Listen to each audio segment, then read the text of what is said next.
Hi, this is Jack with Motoman's Technology Advancement Team. I'm going to talk about the basics of seam finding technologies.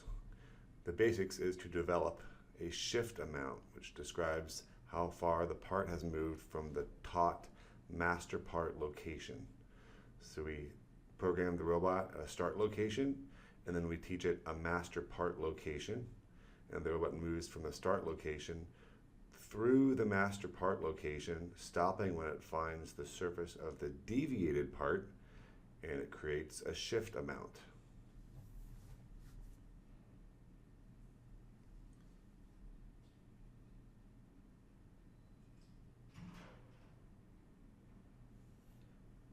With AccuFast, our 1D laser spot sensor, the robot motion is identical, but instead of using the wire to search for the surface, we use the laser beam. We teach a start location, just like we did with touch sensing, and a master part location is taught as well.